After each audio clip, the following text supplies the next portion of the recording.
नमस्कार students, maths academy 99 and C9 के में आपका स्वागत है। मैं संजय मोहन भटनागर, एजुकेटर C9 के में, और आपके लिए मैंने तैयार किया है MPPSC प्रीलिम्स में यूनिट 9 के लिए एक 100 MCQs का क्वेश्चन पेपर जो 5 फरवरी को आयोजित हुआ। और आज के इस वीडियो में उस पेपर का कंप्लीट सोल्यूशन और एक्सप्लेनेशन है। और कोशिश ये भी की गई है पिछले वीडियो की तरह ही कि किसी क्वेश्चन से रिलेटेड उसके एक्सप्लेनेशन में यदि कोई एडिशनल इन्फॉर्मेशन की आवश्यकता है तो आपको वहीं वो क्लियर की जाए, स्पष्ट की जाए।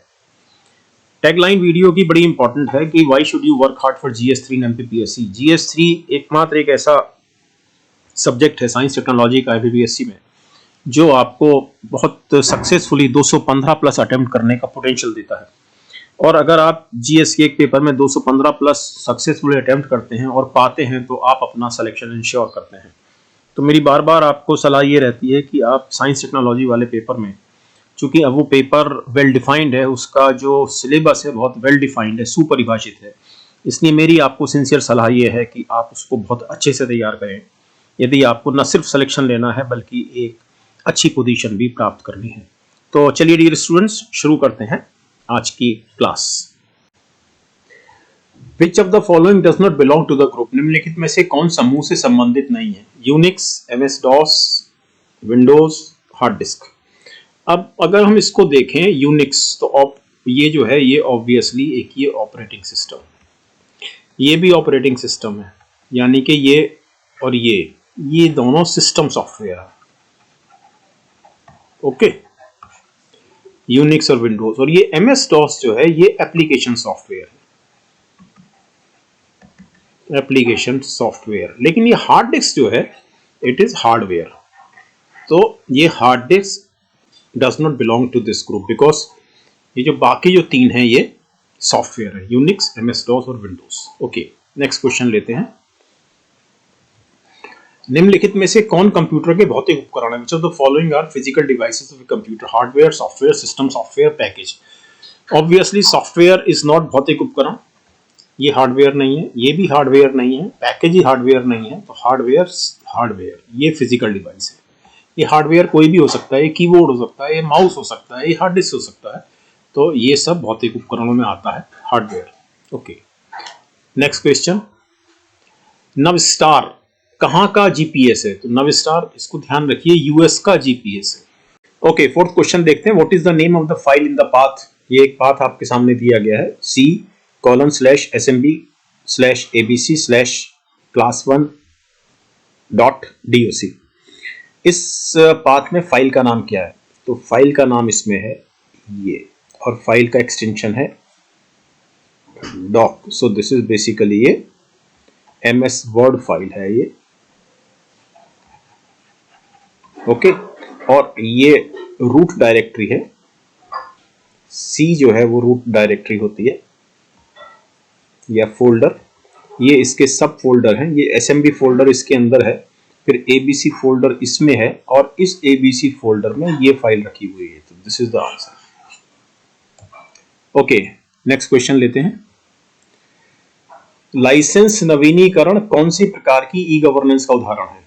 G2C, G2B, G2G, B2C। तो सबसे पहले तो आपको इसमें इनका फुल फॉर्म पता होना चाहिए। So G2C is government to citizen, government to citizen.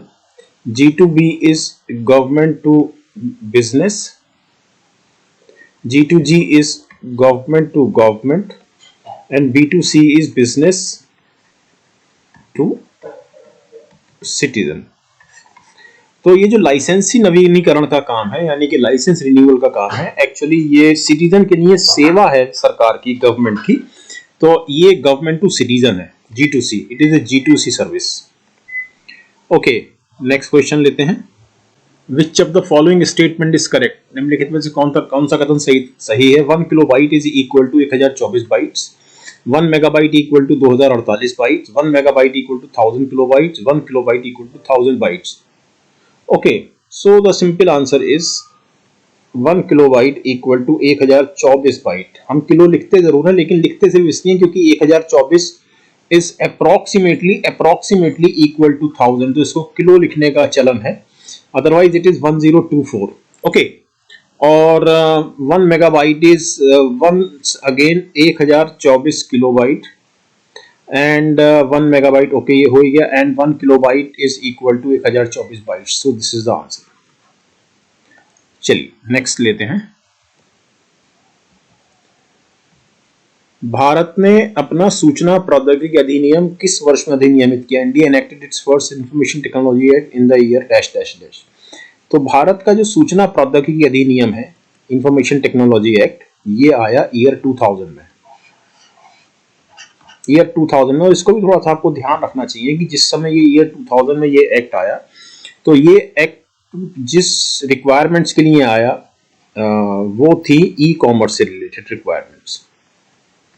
लेकिन बाद में जब गवर्नमेंट की 2006 में नेशनल ई गवर्नेंस पॉलिसी आई, नेशनल ई गवर्नेंस पॉलिसी, तो इस पॉलिसी के तहत इस एक्ट में बहुत सारे चेंजेस करने की आवश्यकता महसूस हुई, और बाद में 2008 में इसका अमेंडमेंट आया, इस एक्ट का अमेंडमेंट 2008 में आया, जो पूरी तरह से ओरिएंटेड था ई गवर्नेंस सर्विसेज को लेकर। ओके, लेकिन इनिशियली जब ये एक्ट जब इस एक्ट को बनाया गया था, तो ये ई कॉमर्स की रिक्वायरमेंट्स की पूर्ति के लिए बनाया गया था।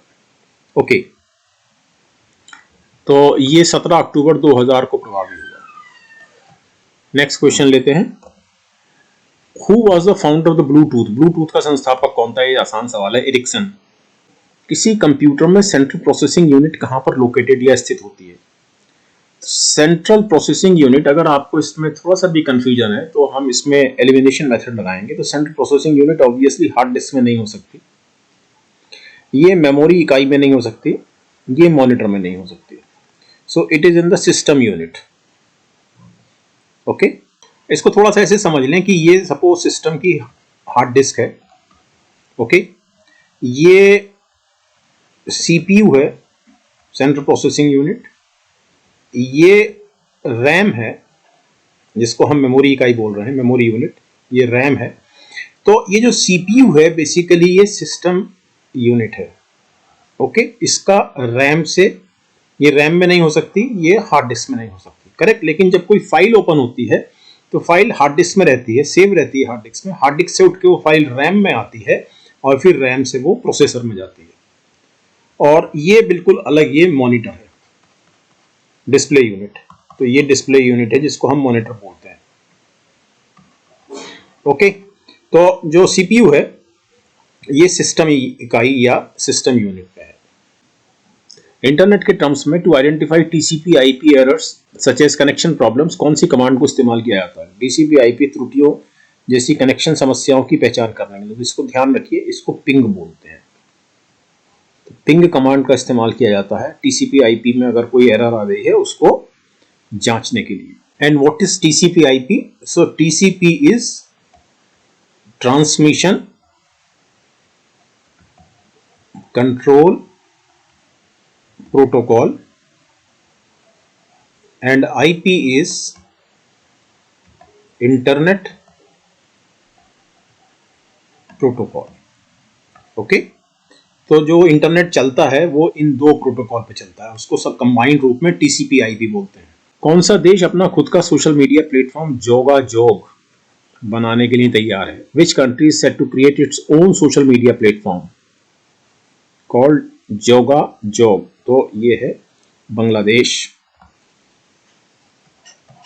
इनमें से कौन सी ई कॉमर्स लेन देन में बिचौलियों को खत्म करने का एडवांटेज है? Business to government, business to citizen, business to business, business to employ. Obviously business to citizen, business to citizen. Okay, for example अगर हम अमेजन की बात करें तो अमेजन एक ई कॉमर्स साइट है, ठीक है। तो यहाँ पर एक बिजनेसमैन है जो अपने प्रोडक्ट बेचना चाहता है, तो बिना किसी मिडिल मैन के ये सीधा आपको प्रोडक्ट बेचता है through the use of the E services of Amazon. Okay, so this is B2C। तो यहां पर बिजनेस, यहां पर सिटीजन, और ये IT इनेबलमेंट प्लेटफॉर्म। एक CDRW यानी कि एक CD है जो राइट और रीराइट दोनों करती है, उसकी स्पीड रेटिंग है 12x, 10x और 32x। तो ये 3 संख्याएं जो इस क्रम में दी गई हैं, ये क्या दिखाती हैं? तो हमेशा ध्यान रखिए कि it is right, right, rewrite and read. Obviously read सबसे तेज होगी, ठीक है। तो यदि आपको इसका थोड़ा सा भी एक अंदाजा है कि रीड स्पीड मैक्सिमम होती है, CD को पढ़ने की स्पीड मैक्सिमम होती है, तो एक ही आंसर है इसमें जिसमें रीड सबसे बाद में आ रहा है। So this is the answer. एक ही ऑप्शन है जिसमें रीड सबसे बाद में आ रहा है। ओके। भारत के पहले सुपर कंप्यूटर का नाम क्या है? What is the name of the first super computer of India? तो भारत के पहले सुपर कंप्यूटर का नाम है परम 8000।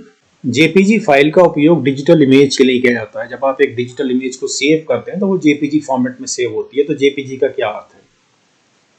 तो जेपीजी का अर्थ है joint photographic experts group. Okay, next, what is meant by micro blogging? Micro blogging का क्या अर्थ है? ब्लॉग जो कंपनियों द्वारा पोस्ट किए जाते हैं, व्यक्तियों द्वारा नहीं। सीमित व्यक्तिगत पोस्ट वाले ब्लॉग, आमतौर पर वर्ण संख्या द्वारा सीमित या कैरेक्टर काउंट द्वारा लिमिटेड। मोबाइल उपकरणों से ब्लॉगिंग या उपरोक्त सभी। तो माइक्रो ब्लॉगिंग का अर्थ है सीमित व्यक्तिगत पोस्ट वाले ब्लॉग जिसमें कैरेक्टर काउंट निश्चित होता है। For example Twitter. तो ट्विटर एक माइक्रो ब्लॉगिंग साइट है। So option is B. Computer के कीबोर्ड पर प्रत्येक वर्ण का एक आस्की मान होता है। तो आस्की की फुल फॉर्म क्या है? आस्की की फुल फॉर्म है American standard code for information interchange. तो इसे आस्की को थोड़ा सा और समझते हैं। हमारे पास यदि 0 से लेके 127 तक की डेसिमल वैल्यू है, तो इन डेसिमल वैल्यू के इक्विवेलेंट बाइनरी वैल्यूज को 0 से 127 तक ये जो 128 डेसिमल वैल्यूज हैं, इनकी इक्विवेलेंट बाइनरी संख्या को हम आस्की बोलते हैं। नाउ अभी मैं आपको एक फिगर से दिखाता हूं। Now this point is important. इसका मतलब यह है कि ये जो 128 संख्याएं हैं, ये वाली 0 से 127, ये हमको मिल रही हैं 2⁻7 because 2⁻7 is equal to 128। अब जब हम 2⁻7 की बात करते हैं तो हमारे पास 128 परम्यूटेशंस इस तरह से मिलते हैं। मैं आपको एक उदाहरण से समझाता हूं। ये 128 संख्या मिली। अब हमारे पास, चूंकि हम बाइनरी कोड्स की बात कर रहे हैं कि 0 और 127 डेसिमल वैल्यूज के इक्विवेलेंट बाइनरी नंबर्स, तो अगर हम बाइनरी नंबर्स की बात कर रहे हैं तो हमारे पास जो बाइनरी डिजिट्स हैं वो सिर्फ 0 और 1 है। ओके। तो अब अगर हम इसमें सबसे पहला नंबर लें, फॉर एग्जांपल 0 नंबर लें, तो 0 का इक्विवेलेंट बाइनरी कोड है ये। ओके। अगर हम 1 की बात करें, 1 डेसिमल नंबर की बात करें, तो इसका इक्विवेलेंट बाइनरी कोड है ये, एंड सो ऑन। तो इस तरह के हमारे पास 128 परम्यूटेशंस मिलेंगे जिसमें हम बाइनरी डिजिट्स का इस्तेमाल कर रहे होंगे, और ये जो बाइनरी कोड्स हमको मिलेंगे 128, इसको हम बोलेंगे आस्की। अब आप इस फिगर को देखें जरा। ये फॉर एग्जांपल एक डेसिमल नंबर 0 है, इसका इक्विवेलेंट बाइनरी कोड ये है। सो दिस रिप्रेजेंट, देखिए ये 0 डेसिमल इक्विवेलेंट बाइनरी, इसके 0, ये वाला नंबर है, it represents null computer keyboard पर। ओके, अब ये डेसिमल 1 देखते हैं। इसका इक्विवेलेंट जो बाइनरी कोड है ये बताता है स्टार्ट ऑफ हेडर। ये डेसिमल नंबर 2, इसका इक्विवेलेंट है ये बाइनरी, और ये बताता है स्टार्ट ऑफ टेक्स्ट। डेसिमल 3, इसका इक्विवेलेंट बाइनरी ये, and so on. For example back space. Decimal 8, equivalent binary ये बताता है बैक स्पेस कीबोर्ड का। यानी आस्की का मतलब ये है कि आप दुनिया भर के किसी भी कंप्यूटर का इस्तेमाल करेंगे, उसमें बैक स्पेस के लिए यही कोड इस्तेमाल हो रहा होगा, जिसका इक्विवेलेंट डेसिमल नंबर है 8। Probably the point is very clear. Okay. अब और इसमें देखते हैं, for example carriage return. Decimal 13, equivalent code binary ये। तो आप दुनिया में कोई सा भी कंप्यूटर उठा लें, उसमें कैरेज रिटर्न के लिए यही कोड इस्तेमाल हो रहा होगा। This is ASCII. मैं और उदाहरण लेता हूं आपके सामने। फॉर एग्जाम्पल कैंसल, कैंसल के लिए डेसिमल कोड 24 का equivalent binary code. Point is clear. Escape keyboard पर बटन होता है एक्सट्रीम लेफ्ट में, तो इसके लिए डेसिमल नंबर 27 इक्विवेलेंट कोड ये। तो probably the point is very clear. तो हमारे पास 128 डेसिमल नंबर 0 to 127, इनके इक्विवेलेंट बाइनरी कोड कंप्यूटर में कीबोर्ड का कोई ना कोई बटन या कोई और ऑपरेशन का प्रतिनिधित्व करते हैं। फॉर एग्जांपल अगर हम डिलीट बटन की बात करें, एक्सट्रीम राइट हैंड साइड पर होता है कीबोर्ड में, तो ये 127 है, आखिरी नंबर है ये, और इसका इक्विवेलेंट कोड है ये बाइनरी। ओके, अब यहां पर एक इंटरेस्टिंग चीज ये है कि अगर आप ये देखें तो ये सारी जितने भी बाइनरी कोड हैं ये सब लिखे गए हैं 8 डिजिट में। ये देखिए ये सब 8 डिजिट में लिखे गए हैं। ओके, 1 2 3 4 5 6 7 8। Point is clear. जबकि हमारा काम 7 डिजिट में हो रहा था।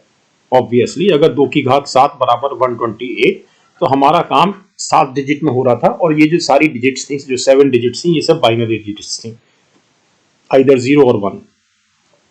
तो हमने क्या किया, हमने इसको 8 डिजिट का बनाने के लिए सबके शुरुआत में हमने 0 लगाया है। ठीक, तो ये सब अब 8 डिजिट के कोड हैं। तो 8 डिजिट के हमको बनाने की जरूरत क्यों पड़ी, इसलिए पड़ी, ये भी थोड़ा सा समझ लीजिए कि 8 डिजिट करते ही मेरे पास 256 नंबर हो जाते हैं, और ये जो नंबर हैं ये हैं मेरे पास 0 से लेके 255 तक। ओके, अब हमारा काम इन 128 नंबर में चल रहा था। हमने बाद में 128 नंबर और क्यों लिए, इसलिए लिए कि जब आप ये देखेंगे एक्सटेंडेड आस्की, यानी कि ऐसे सिंबल्स जिनकी हमको आवश्यकता पड़ती है टेक्स्ट में, कंप्यूटर में टाइप करते समय, उन सिंबल्स के लिए हमको कोई ना कोई एक बाइनरी कोड देना था। तो बाइनरी कोड हमारे एग्जॉस्ट हो गए थे 128 बाइनरी कोड में। जो हमने 0 to 127 की बात की, उसमें हमारे सारे बाइनरी कोड एग्जॉस्ट हो गए थे। तो अब 128 से लेके 255 तक के जो डेसिमल नंबर्स हैं, जो डेसिमल नंबर है 128 से लेके 255 तक के, इनके जो इक्विवेलेंट बाइनरी कोड है, उनसे हमने कंप्यूटर्स के सिंबल्स में उनका इस्तेमाल किया। The point is clear. तो अब हमको 256 बाइनरी नंबर्स मिल गए हैं equivalent to 0 to 255 decimal numbers. इसमें से शुरू के 128 आस्की हैं, और बाद के 128 एक्सटेंडेड आस्की हैं। ये जो एक्सटेंडेड आस्की हैं, ये तमाम जो सिंबल इस्तेमाल होते हैं कंप्यूटर में, आप एमएस वर्ड में देख सकते हैं कभी भी, उसमें इनका इस्तेमाल होता है। तो probably the ASCII is very clear. ठीक, तो ये जो मैंने अभी आपको समझाया इस टेक्स्ट में वही लिखा हुआ है। ओके, तो 128 आस्की हैं, डेसिमल अंक 0 से 127, और उसके पश्चात एक्सटेंडेड आस्की है। अब जैसे स्मॉल क्यू की बात करें तो स्मॉल क्यू के लिए डेसिमल 113 का equivalent binary code, small R के लिए डेसिमल 114 का इक्विवेलेंट बाइनरी कोड। कहने का आशय यह है कि आप दुनिया में कहीं भी जाएं, आपको स्मॉल आर के लिए डेसिमल 114 का इक्विवेलेंट बाइनरी कोड ही मिलेगा सारे कंप्यूटर्स में। ओके, इसीलिए इसको हम बोलते हैं American standard code for information interchange. Okay, अब अमेरिकन सिर्फ इसलिए बोलते हैं क्योंकि इजाद अमेरिका में हुआ। चलिए नेक्स्ट क्वेश्चन लेते हैं।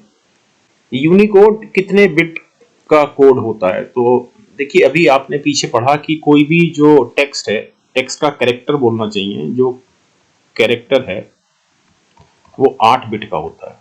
अभी आपने पिछली स्लाइड पर पढ़ा है ना। लेकिन याद रखिए कि यूनिकोड में 2 बाइट इस्तेमाल होती हैं। Obviously 8 bit equal to 1 byte. जब हम यूनिकोड में काम करते हैं तो एक यूनिकोड 2 बाइट से लिखा जाता है, यानी कि वो 2 बाइट मेमोरी ग्रहण करता है। तो दिस इज 16 बिट कोड। अच्छा, यूनिकोड में मैं आपको एक चीज और समझा देता हूँ कि फॉर एग्जांपल आप ये देख रहे हैं, ये यूनिकोड जो लिखा हुआ है ये हिंदी में लिखा हुआ है, but it is not true type font, it is Unicode font. ये जो मैंने हिंदी लिख रखी है यहाँ, या ये हिंदी लिख रखी है, ये हिंदी लिख रखी है, टाइप कर रखी है, ये यूनिकोड में लिख रखी है मैंने। तो यूनिकोड से मेरा आशय यह है कि ये जो हिंदी लिखी गई है ये मशीन इंडिपेंडेंट है। मशीन इंडिपेंडेंट का मतलब ये है कि अगर ये फाइल मैं आपके सिस्टम पे देता हूं और आपके सिस्टम पे अगर ये ट्रू टाइप फॉन्ट में लिखी जाती तो वो फॉन्ट आपके सिस्टम पे इंस्टॉल होना आवश्यक था, लेकिन अगर ये यूनिकोड में लिखी गई है तो आपके सिस्टम पर इस तरह का इंस्टॉलेशन यूनिकोड का आवश्यक नहीं है। जितनी भी वेबसाइट्स बनती हैं जो हिंदी में लिखी जाती हैं, हिंदी में जो वेबसाइट्स लिखी जाती हैं वो सब यूनिकोड में लिखी जाती हैं, क्योंकि यूनिकोड मशीन इंडिपेंडेंट होता है। ओके, लेकिन अगर वो ट्रू टाइप फॉन्ट में लिखी जाएंगी, फॉर एग्जांपल अगर वो कृति देव में लिखी जाती, ट्रू टाइप फॉन्ट है हिंदी का, तो ये मशीन डिपेंडेंट कोड है कृति देव। ओके, या डेविलिस, ये सब मशीन डिपेंडेंट है, मशीन पे निर्भर है। यानी अगर किसी मशीन पर कृति देव या डेविलिस फॉन्ट नहीं है तो उस मशीन पर आप टेक्स्ट को नहीं पढ़ सकते, लेकिन अगर टेक्स्ट यूनिकोड में लिखा गया है तो आप उसको किसी भी मशीन पर पढ़ सकते हैं। Okay, next. निम्न में से कौन कंप्यूटर मेमोरी प्रकारों को उच्चतम से निम्नतम गति तक सही ढंग से सूचीबद्ध करता है? मतलब सबसे तेज कंप्यूटर मेमोरी कौन सी है, सबसे पहले हमको ये निकालना है, और उसके पश्चात फिर नेक्स्ट, फिर नेक्स्ट, फिर नेक्स्ट। तो जो सबसे तेज मेमोरी है वो है सीपीयू रजिस्टर, यानी कि ये सीपीयू रजिस्टर जो है सीपीयू का ही पार्ट है। सीपीयू रजिस्टर सीपीयू के अंदर ही होते हैं। ये सीपीयू है, ये मैंने आपको एक शुरू में कुछ क्वेश्चन में भी समझाया है। ये सीपीयू है, सीपीयू में यहीं पर रजिस्टर्स हैं, फिर ये रैम है, फिर ये हार्ड डिस्क है। ओके, तो रजिस्टर्स फास्टेस्ट हैं क्योंकि सीपीयू का ही पार्ट है, सीपीयू को सिर्फ यहां से इनको उठाना है। तो सीपीयू सबसे पहले, then we have cache memory. अच्छा, सीपीयू में एक कैशे मेमोरी भी है, so this is cache memory. तो कैशे मेमोरी मैं आपको ऐसे समझाऊं कि फॉर एग्जांपल ये आपके पास ये एक अलमीरा है जिसमें आपकी फाइलें रखी हुई हैं। ओके, और ये आपकी टेबल है, ठीक। अब इस टेबल में एक ड्रॉर है, ड्रॉर में आप ऐसी फाइलें रखते हैं जिनकी आपको बार बार आवश्यकता पड़ती है। तो कैशे को आप इसी तरह से मान लें, ड्रॉर टाइप, कि कैशे में वो फाइलें रहती हैं जिसकी सीपीयू को बार बार आवश्यकता पड़ती है। तो सबसे फास्ट हुआ रजिस्टर्स, ये नंबर 1 हुआ। देन वी हैव कैशे, ये नंबर 2 हुआ। देन वी हैव रैम, ये नंबर 3 हुआ। और सेकेंडरी स्टोरेज मतलब हार्ड डिस्क, ये नंबर 4 हुआ। तो 4 3 2 1, 4 3 2 1, so C is the answer. Okay, निम्नलिखित में से कौन वेब 2.0 एप्लीकेशंस की विशेषता है? Multiple users schedule their time to use web 2.0 application one by one. एकाधिक उपयोगकर्ता एक एक करके वेब 2.0 अनुप्रयोगों का उपयोग करने के लिए अपना समय निर्धारित करते हैं।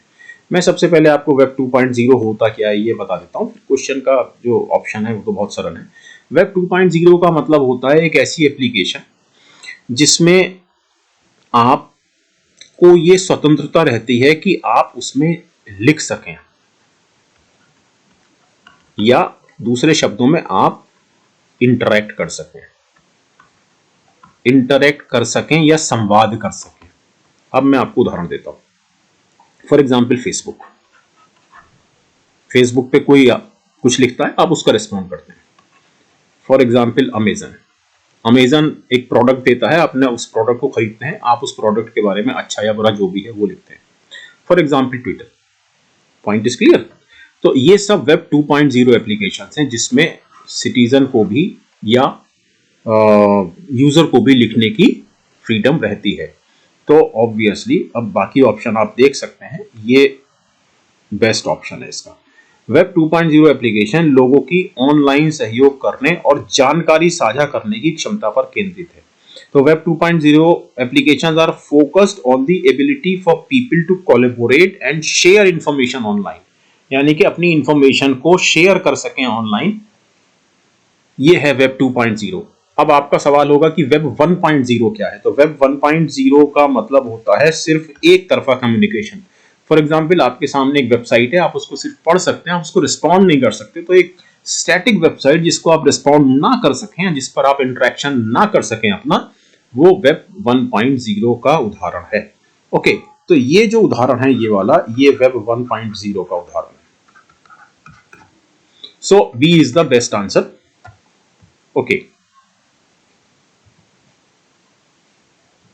दो स्टेटमेंट दिए गए हैं।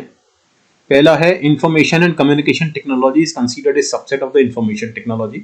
सूचना और संचार प्रौद्योगिकी को सूचना प्रौद्योगिकी का उपसमुच्चय माना जाता है। और दूसरा है सॉफ्टवेयर के उपयोग करने का अधिकार कॉपीराइट के रूप में जाना जाता है। तो ये तो दूसरा तो बिल्कुल ठीक है। सॉफ्टवेयर को उपयोग करने का अधिकार कॉपीराइट के रूप में जाना जाता है। अगर कोई पायरेटेड सॉफ्टवेयर को इस्तेमाल करता है, इसका मतलब उस सॉफ्टवेयर बनाने वाले के कॉपीराइट का उल्लंघन हो रहा है। ठीक, या तो आप पैसा दीजिए या लाइसेंस दीजिए, पैसा देके या कैसे भी लाइसेंस दीजिए। तो लाइसेंस की बात जहां पर आती है वहां पर राइट टू यूज आ जाता है। ठीक, तो ये बिल्कुल ठीक है, ये गलत है।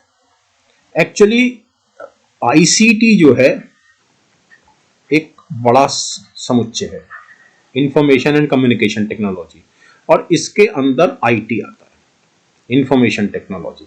तो information technology is a subset of information and communication technology. तो बेसिकली ये उल्टा लिखा गया है, तो इसमें जो करेक्ट आंसर है वो है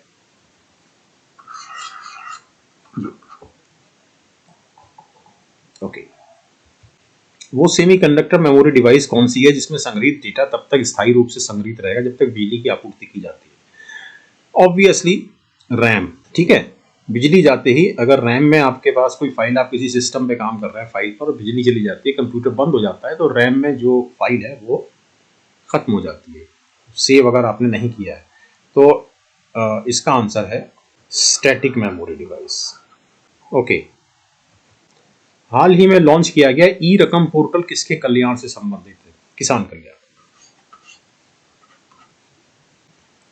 और इसकी फुल फॉर्म है ई राष्ट्रीय किसान एग्री मंडी। Okay, next.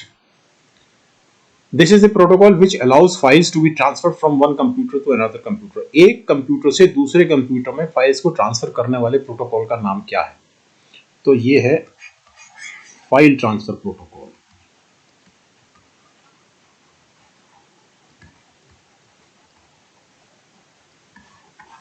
ये मैंने आपको शुरू में बताया था, TCP/IP है, transmission control protocol, internet protocol. तो ये दोनों प्रोटोकॉल इंटरनेट से रिलेटेड हैं, ये इंटरनेट से रिलेटेड है। HTTP hyper text transfer protocol, ये HTTP जो है वेब पेजेस बनाने से संबंधित है, hyper text transfer protocol. Okay, computer भाषा का कंपाइलर किसका उदाहरण है? System software, hardware, input command, output command. तो जो कंपाइलर है, कंपाइलर करता क्या है पहले तो ये समझ लेते हैं कि फॉर एग्जांपल आपके पास एक भाषा है, मान लिया सी, कंप्यूटर भाषा है ये सी। ठीक, और इस सी को आपने, ऑब्वियसली जो भाषा है वो इंग्लिश में लिखी जाती है। ठीक, ये सीपीयू है, और सीपीयू को इसे समझना है कि क्या लिखा आपने, तो इसके बीच में क्या होगा कि एक ट्रांसलेटर डाला जाएगा। ये क्या काम करेगा ट्रांसलेटर, कि जो इंग्लिश में आपने लिखा है सी को, इसको मशीन कोड में चेंज करेगा, क्योंकि सीपीयू सिर्फ मशीन कोड समझता है। मशीन कोड मतलब 1001 बाइनरी कोड। तो ट्रांसलेटर जो है वो दो तरह के होते हैं, इंटरप्रीटर और कंपाइलर। तो ये दोनों सॉफ्टवेयर होते हैं। कौन से software? System software. So compiler is not a hardware, compiler is not input command, it is not output, compiler is a system software. Okay, Pegasus, a term which is often seen in news, is a Pegasus एक शब्द जो अक्सर समाचारों में देखा जाता है, वो क्या है? लड़ाकू विमान, cloud technology, spyware, internet service provider. तो obviously this is spyware, Israel द्वारा बनाया गया। मुझे एक SMS प्राप्त होता है जिसमें दावा किया जाता है कि मेरा बैंक खाता सस्पेंड होने वाला है और इससे बचने के लिए मुझे दिए गए नंबर पर संपर्क करना चाहिए। यह किसका उदाहरण है? Spamming, fishing, virus signing, scanning. तो दिस इज फिशिंग। आपको ऐसा एहसास होगा इस मैसेज को पढ़ के कि जैसे ये जो मैसेज है ये आपके बैंक अकाउंट के ऑफिशियल सेंडर आईडी से आया है। सो इस तरह का मैसेज जो जेन्युइन लगता है प्राइमा फेसी, वो फिशिंग का उदाहरण है। ऑपरेटिंग सिस्टम किसका पार्ट है, किसका हिस्सा है? एप्लीकेशन सॉफ्टवेयर का, हाई लेवल लैंग्वेज का, सिस्टम सॉफ्टवेयर का, और ये सभी सही है, मतलब तीनों का पार्ट है। शुरुआती क्वेश्चन में आपको ध्यान होगा, मैंने आपको बताया था कि ऑपरेटिंग सिस्टम, जिसमें यूनिक्स का उदाहरण था, तो operating system is a system software. Software दो तरह के होते हैं, सिस्टम सॉफ्टवेयर और दूसरा एप्लीकेशन सॉफ्टवेयर। आप कैसे फर्क करेंगे, इसका बहुत सिंपल सा तरीका ये है कि सिस्टम सॉफ्टवेयर वो होते हैं जिनको सिस्टम इस्तेमाल करता है, जिनको कंप्यूटर इस्तेमाल करता है, जिनको आप इस्तेमाल नहीं कर सकते हैं। और एप्लीकेशन सॉफ्टवेयर वो होते हैं जिनको यूजर इस्तेमाल करता है, जिसको आप इस्तेमाल करते हैं। ओके, तो जो ऑपरेटिंग सिस्टम है that is used by the system, so this is system software. Okay, वह प्रक्रिया जिसके माध्यम से एक लेजिटिमेट वेबसाइट एक स्पेसिफिक लेजिटिमेट वेबसाइट होने का दावा करती है या दिखावा करती है, तो ऐसी घटना को बोलते हैं sniffing, spoofing, backdoors, war dialling. So this is called spoofing. Okay, निम्नलिखित में से कौन सा मोबाइल भुगतान एप्लीकेशन यूपीआई पर आधारित भारतीय राष्ट्रीय भुगतान निगम national payment corporation of India द्वारा विकसित किया गया है? My gov, no, it is not a payment site या payment app. Umang mobile app है जिसमें केंद्र सरकार की और स्टेट गवर्नमेंट की सर्विसेज दी गई है।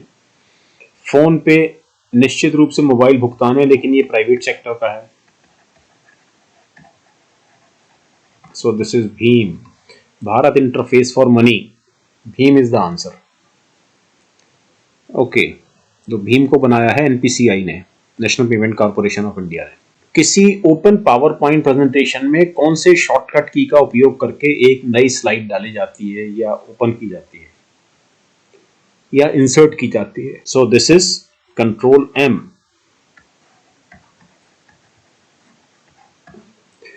अगर आपके पास एक पीपीटी फाइल खुली हुई है और आपको एक नई स्लाइड इंसर्ट करनी है तो कंट्रोल एम आपके लिए ये काम कर देगा।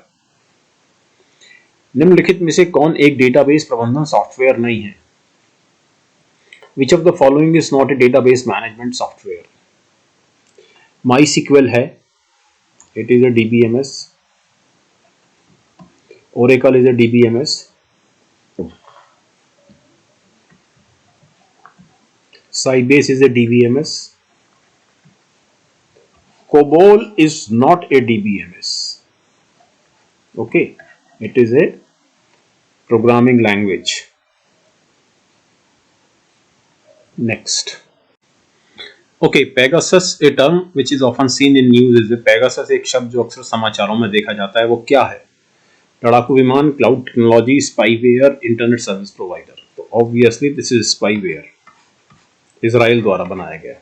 मुझे एक एसएमएस प्राप्त होता है जिसमें दावा किया जाता है कि मेरा बैंक खाता सस्पेंड होने वाला है और इससे बचने के लिए मुझे दिए गए नंबर पर संपर्क करना चाहिए। यह किसका उदाहरण है? Spamming, fishing, virus signing, scanning. तो दिस इज फिशिंग। आपको ऐसा एहसास होगा इस मैसेज को पढ़ के कि जैसे ये जो मैसेज है ये आपके बैंक अकाउंट के ऑफिशियल सेंडर आईडी से आया है। सो इस तरह का मैसेज जो जेन्युइन लगता है प्राइमा फेसी, वो फिशिंग का उदाहरण है। ऑपरेटिंग सिस्टम किसका पार्ट है, किसका हिस्सा है? एप्लीकेशन सॉफ्टवेयर का, हाई लेवल लैंग्वेज का, सिस्टम सॉफ्टवेयर का, और ये सभी सही है, मतलब तीनों का पार्ट है। शुरुआती क्वेश्चन में आपको ध्यान होगा, मैंने आपको बताया था कि ऑपरेटिंग सिस्टम, जिसमें यूनिक्स का उदाहरण था, तो operating system is a system software. Software दो तरह के होते हैं, सिस्टम सॉफ्टवेयर और दूसरा एप्लीकेशन सॉफ्टवेयर। आप कैसे फर्क करेंगे, इसका बहुत सिंपल सा तरीका ये है कि सिस्टम सॉफ्टवेयर वो होते हैं जिनको सिस्टम इस्तेमाल करता है, जिनको कंप्यूटर इस्तेमाल करता है, जिनको आप इस्तेमाल नहीं कर सकते हैं। और एप्लीकेशन सॉफ्टवेयर वो होते हैं जिनको यूजर इस्तेमाल करता है, जिसको आप इस्तेमाल करते हैं। ओके, तो जो ऑपरेटिंग सिस्टम है that is used by the system, so this is system software. Okay, वह प्रक्रिया जिसके माध्यम से एक लेजिटिमेट वेबसाइट एक स्पेसिफिक लेजिटिमेट वेबसाइट होने का दावा करती है या दिखावा करती है, तो ऐसी घटना को बोलते हैं sniffing, spoofing, backdoors, war dialling. So this is called spoofing. Okay, निम्नलिखित में से कौन सा मोबाइल भुगतान एप्लीकेशन यूपीआई पर आधारित भारतीय राष्ट्रीय भुगतान निगम national payment corporation of India द्वारा विकसित किया गया है। My gov, no it is not a payment site या payment app. Umang mobile app है जिसमें केंद्र सरकार की और स्टेट गवर्नमेंट्स की सर्विसेज दी गई है। फोन पे निश्चित रूप से मोबाइल भुगतान है, लेकिन ये प्राइवेट सेक्टर का है। So this is Bhim, Bharat interface for money. Bhim is the answer. Okay, तो भीम को बनाया है एनपीसीआई ने, national payment corporation of India ने। किसी ओपन पावर पॉइंट प्रेजेंटेशन में कौन से शॉर्टकट की का उपयोग करके एक नई स्लाइड डाली जाती है या ओपन की जाती है या इंसर्ट की जाती है? So this is control M.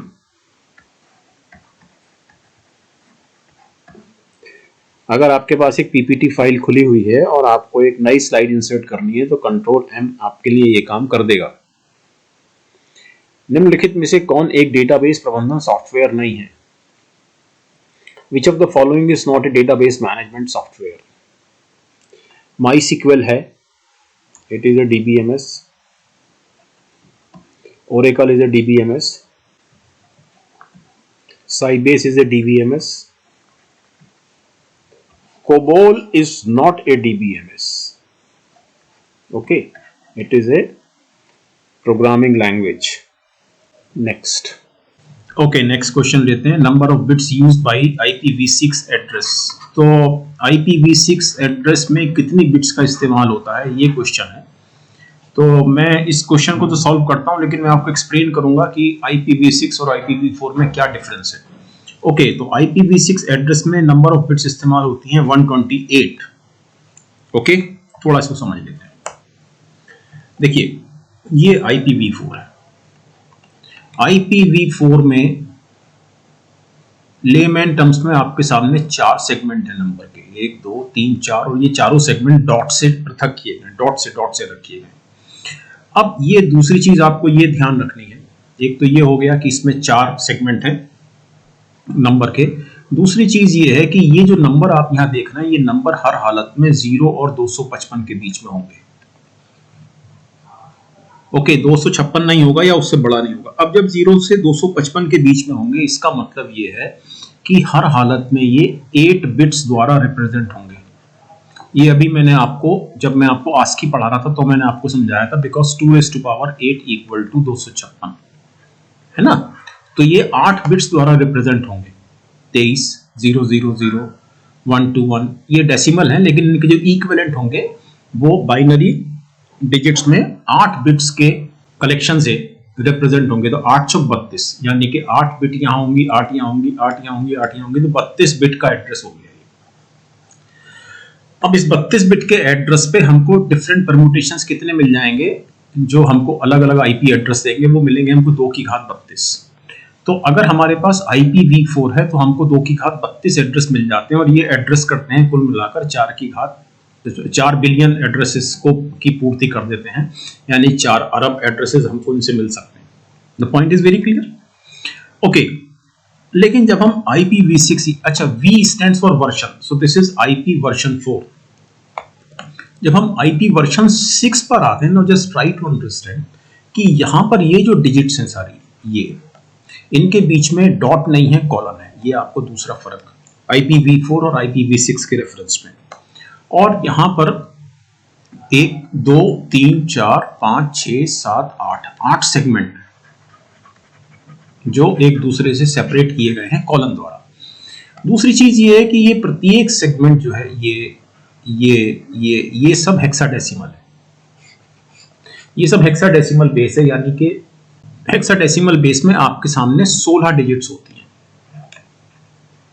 16 digits, जैसे यहां पर 8 डिजिट होती हैं, इस जगह बाइनरी में 8 डिजिट्स होती हैं, सॉरी IPv4 में 8 डिजिट होती हैं। तो यहां जो डेसिमल नंबर हैं, इनके इक्विवेलेंट जो बाइनरी नंबर हैं वो 8 डिजिट के हैं, लेकिन यहां पर 16 के हैं, और ये 8 सेगमेंट है, तो 16 8 128। तो ये 128 बिट के बन जाते हैं। क्लियर? 8 सेगमेंट है, प्रत्येक सेगमेंट 16 बिट्स का है। ओके, अब इससे हमको कितने आईपी एड्रेस मिल सकते हैं आईपी वर्जन 6 में? इट्स ए ह्यूज नंबर, ये एक बहुत बड़ी संख्या है, ये कभी एग्जॉस्ट नहीं होगी। और अगर मैं इसको 2 रेज़ टू पावर में लिखूं तो virtually it is equal to 2 raise to power 128। तो 2 की घात 32 की तुलना में ये एक बहुत बड़ी संख्या है। यानी कि 2 की घात 32 को अगर मैं फिर से 2 की घात 32, फिर से 2 की घात 32 और फिर से 2 की घात 32 से गुणा करूं, तब जाकर मेरे को 2 की घात 128 मिलेगा। यानी कि इसको जब मैं इतने से मल्टीप्लाई करूंगा, इट्स अ ह्यूज नंबर, ये है 2 की घात 96। अर्थात IPv6 में हमको IPv4 की तुलना में 2 की घात 96 गुना आईपी एड्रेस एक्स्ट्रा मिल जाते हैं। Point is clear? ओके, विकासपीडिया क्या है? तो ध्यान रखिए, विकासपीडिया भारत सरकार का ज्ञान पोर्टल है, knowledge portal of government of India. और विकासपीडिया पर होता क्या है? विकासपीडिया पर स्टेट गवर्नमेंट्स या सेंट्रल गवर्नमेंट इन एरिया कृषि, स्वास्थ्य, शिक्षा, समाज कल्याण, ऊर्जा, e governance, agriculture, health, education, social welfare, energy और ई गवर्नेंस, इस सेक्टर में, ये कितने सेक्टर हैं? 3 और 3 6 सेक्टर हैं, है ना? तो इन 6 सेक्टर में यदि स्टेट गवर्नमेंट्स ने या सेंट्रल गवर्नमेंट ने कोई पहल की है, तो ऐसी पहल से, ऐसी इनिशिएटिव से सबको, जितने स्टेक होल्डर्स हैं उनको अवगत कराने के लिए, खासतौर पे अनरीच्ड कम्युनिटीज को अवगत कराने के लिए कि हमने क्या किया है, ये पोर्टल गवर्नमेंट ऑफ इंडिया ने बनाया। सो this is knowledge portal. Okay, लेकिन ये आपको विषय जरूर याद रखने चाहिए, agriculture, health, education, social welfare, energy and e governance. तो ध्यान रखिए, इसमें आर्टिफिशियल इंटेलिजेंस टॉपिक या सब्जेक्ट नहीं है। ओके, नेक्स्ट स्लाइड लेते हैं। कंप्यूटर क्वर्टी कीबोर्ड के आविष्कारक कौन है? Inventor of computer QWERTY keyboard is Christopher Latham Sholes. Okay, इस क्वेश्चन में क्वेश्चन है, ई गवर्नेंस के लिए निम्नलिखित में से कौन सा विवरण उपयुक्त है? Which description is appropriate among the following for e governance? अब मैं इसको थोड़ा आपको समझाता हूं तो आपको इमीडिएटली इसके ऑप्शन समझ में आ जाएंगे। देखिए, ई गवर्नेंस क्या है? ई गवर्नेंस बेसिकली सिटीजन्स को एम्पावर, इनेबल और शासकीय कार्य में एंगेज करने संबंधी कार्य है through the use of IT. I mean, ये इन सब के लिए through the application of IT या ICT, information and communication technology. तो किसी भी ई गवर्नेंस परियोजना में सिटीजन सबसे इंपॉर्टेंट स्टेक होल्डर है। ओके, तो इसलिए आपका सबसे पहले तो प्राइमा फेसी ये आंसर मोस्ट अप्रोप्रिएट है। नागरिकों को निष्पक्ष अनबायस्ड और फेयर सर्विसेज प्रदान करना। तो इससे कोई फर्क नहीं पड़ता कि आप इसको ई गवर्नेंस के जरिए दे रहे हैं, एम गवर्नेंस के जरिए दे रहे हैं या बिना टेक्नोलॉजी के इस्तेमाल से दे रहे हैं। तो किसी भी सरकार का दायित्व है कि वो अपने सिटीजन्स को फेयर और अनबायस्ड सर्विसेज दे। तो बेसिकली ई गवर्नेंस के रेफरेंस में इसका इतना ज्यादा, ई गवर्नेंस के रेफरेंस में इसका इतना ज्यादा महत्व नहीं है। इसका महत्व ऑब्वियसली गवर्नेंस के लिए है, ओवरऑल गवर्नेंस के लिए। To provide technology driven governance, ये हमेशा ध्यान रखिए कि ई गवर्नेंस में ऑलवेज ऑलवेज ऑलवेज ये जो गवर्नेंस है, it is most important. E is simply a means, electronic होना या इलेक्ट्रॉनिक माध्यम से प्रदाय करना गवर्नेंस को या सर्विसेज की डिलीवरी करना, ये एक रूट है अगर हम इलेक्ट्रॉनिक्स की बात करें तो to provide technology driven governance ये बिल्कुल अप्रोप्रिएट नहीं है। टू प्रोवाइड गवर्नेंस ये गवर्नमेंट का काम है, लेकिन टेक्नोलॉजी ड्रिवन हो या ना हो, गवर्नेंस प्रदाय करना गवर्नमेंट का काम है। तो and to ensure people's faith in e commerce, ये इस ई कॉमर्स एप्लीकेशन को में ई कॉमर्स एप्लीकेशंस में जन सामान्य का फेथ इंश्योर करना, तो ये तो कतई रेलिवेंट नहीं है e governance point of view से। तो इन तीनों ऑप्शन में जो मोस्ट अप्रोप्रिएट है वो है ये। ओके, नेक्स्ट, किस प्रोग्रामिंग भाषा को सिंबल लैंग्वेज या प्रतीक भाषा भी कहा जाता है? तो कंप्यूटर प्रोग्रामिंग की किसी भाषा को प्रतीक भाषा नहीं कहा जाता। असेंबली भाषा, मशीन भाषा, समस्त उच्च स्तरीय भाषा। तो आंसर है इसका असेंबली भाषा। इसको मैं थोड़ा सा आपको ब्रीफ करता हूं कि जो फर्स्ट जनरेशन ऑफ कंप्यूटर था, पहला जनरेशन, पहली पीढ़ी, उसमें मशीन लैंग्वेज का इस्तेमाल हुआ। फर्स्ट जनरेशन में मशीन लैंग्वेज मतलब जो पूरी की पूरी भाषा बाइनरी कोड्स में लिखी गई। ओके, इसके पश्चात अगली जनरेशन में असेंबली लैंग्वेज का इस्तेमाल हुआ और असेंबली लैंग्वेज में निश्चित रूप से इंग्लिश का इस्तेमाल किया गया, लेकिन हमने उसमें सिंबल्स बनाए इंग्लिश में। मैं आपको एक छोटा सा उदाहरण देता हूं। फॉर एग्जांपल प्रिंट कमांड के लिए हमने फॉर एग्जांपल PRN लिख दिया, तो ये हमने एक सिंबल बना दिया प्रिंट के लिए। ऑब्वियसली ये इंग्लिश में था। तो ये जो सिंबल लैंग्वेज है ये असेंबली लैंग्वेज है। ओके, और दूसरी इंपॉर्टेंट चीज इसमें यह है कि चूंकि ये इंग्लिश में लिखा गया, ये जितने भी सिंबल बने ये इंग्लिश में बने, तो प्रोसेसर को यानी कि CPU को इन्हें समझने के लिए बीच में एक ट्रांसलेटर की जरूरत थी। तो ये वाला जो ट्रांसलेटर था स्पेसिफिकली, चूंकि ये जो असेंबली लैंग्वेज है ये लो लेवल लैंग्वेज है, तो इसके लिए जो ट्रांसलेटर था उसको कहा गया असेंबलर। तो हाई लेवल लैंग्वेज इसके बाद जितनी भी लैंग्वेज बनी असेंबली लैंग्वेज के बाद वो सब हाई लेवल लैंग्वेज थी। हाई लेवल लैंग्वेज में जो मैंने आपको शुरू में भी बताया है, दो तरह के ट्रांसलेटर होते हैं, इंटरप्रीटर और कंपाइलर। लेकिन लो लेवल लैंग्वेज में, असेंबली लैंग्वेज में, लो लेवल लैंग्वेज ये भी है लेकिन ये तो मशीन भाषा में लिखी गई है तो इसको ट्रांसलेटर की जरूरत एज सच नहीं है। लेकिन अगर हम लो लेवल लैंग्वेज में असेंबली भाषा की बात करें तो इसके लिए ट्रांसलेटर का नाम है असेंबलर। तो इस क्वेश्चन का जो हमारा जो आंसर है सिंबल लैंग्वेज वो है असेंबली भाषा। ओके, निम्नलिखित में से कौन एक डेटाबेस नहीं है? अभी इस तरह का क्वेश्चन आपने कुछ 4-5 क्वेश्चन पहले भी किया है। तो इसमें कौन डेटाबेस नहीं है? MS Access is a database, it is a database. Oracle is a database, but MS Excel is not a database. ये उन काम के लिए, ये जो सॉफ्टवेयर उन कार्य के लिए समुचित है, बना हुआ है जहां पर कैलकुलेशन बहुत ज्यादा है। ओके, निम्नलिखित में से कौन सा मान बाइनरी कोड 1011 और 1111 का सही मान है? मैं इसको आपको उसको निकालना सिखा देता हूं।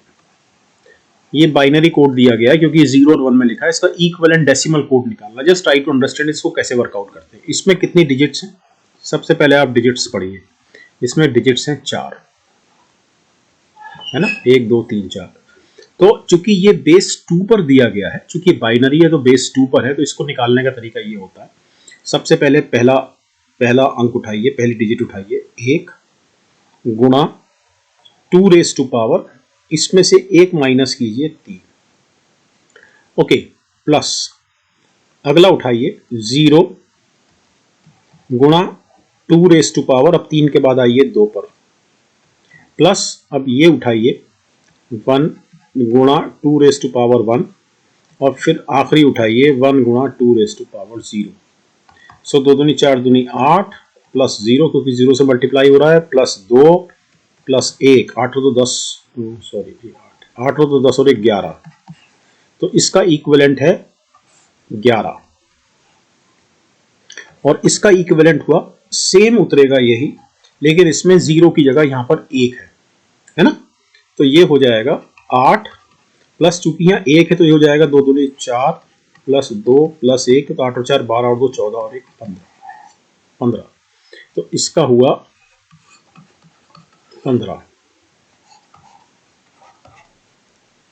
ओके, नेक्स्ट, विज्ञापनों की अतिरिक्त ब्राउजर विंडो जो ब्राउजिंग वेब पेज पर स्वचालित रूप से खुल जाती है। जैसे यहाँ पर आप एक वेबसाइट देख रहे हैं, तो यहाँ पर एक ऑलरेडी कई बार विज्ञापन चलने लगता है, एक ब्राउजर विंडो नई खुल जाती है। Okay, so this is called popup. Okay, so Google Chrome is one of the most popular. Google Chrome सबसे लोकप्रिय ऑब्वियसली ब्राउजर। तो गूगल क्रोम एक ब्राउजर है, हाँ गूगल सर्च इंजन है। अगर हम सिर्फ गूगल की बात करते हैं तो गूगल सर्च इंजन है, लेकिन गूगल क्रोम ब्राउजर है। ओके, नेक्स्ट क्वेश्चन लेते हैं।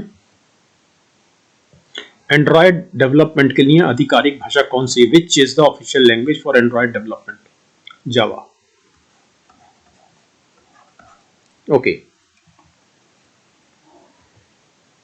इंटरनेट का जनक किसे कहा जाता है? Who is called father of internet?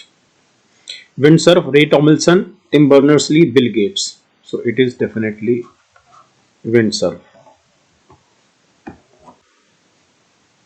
Then Vint Cerf is the father of the internet. Ray Tomlinson ने अप्रानेट सिस्टम के लिए पहला ईमेल प्रोग्राम बनाया, रे टॉमलिंसन ने। ओके। टिम बर्नर्स-ली ने 1989 में वर्ल्ड वाइड वेब को इन्वेंट किया, का आविष्कार किया। और बिल गेट्स को फाउंडर है माइक्रोसॉफ्ट कॉर्पोरेशन के। 1975 में इसका गठन हुआ पॉल एलन के साथ। Okay, next. ये क्वेश्चन हम लोग कर चुके हैं पहले कई बार, मतलब इसको एक्सप्लेन कर चुके हैं। तो कंप्यूटर प्रोग्रामिंग भाषा के ट्रांसलेटर कौन कौन से हैं? ऑब्वियसली इंटरप्रीटर, कंपाइलर और असेंबलर। ये असेंबलर जो है ये असेंबली लैंग्वेज का है, असेंबली लैंग्वेज का ट्रांसलेटर है। और assembly language low level language है। ये दोनों इंटरप्रीटर और कंपाइलर हाई लेवल लैंग्वेज के ट्रांसलेटर्स है। ओके, तो आंसर है 1 2 3। सो this is the answer. C# is a programming language.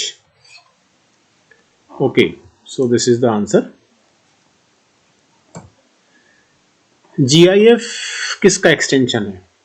तो GIF इमेज फाइल का एक्सटेंशन है।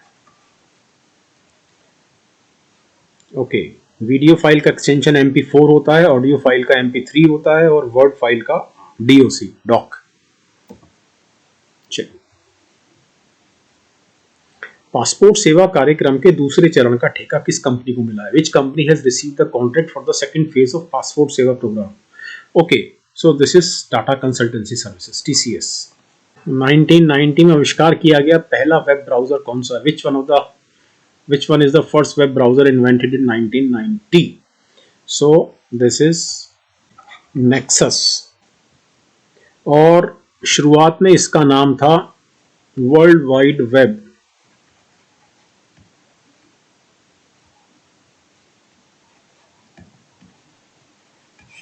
बाद में नेक्सस किया गया। ओके, निम्नलिखित में से कौन सा सॉफ्टवेयर एप्लीकेशन संख्यात्मक और सांख्यिकीय गणना करने के लिए सबसे उपयुक्त हुआ? अभी थोड़ी देर पहले इसकी बात की गई है।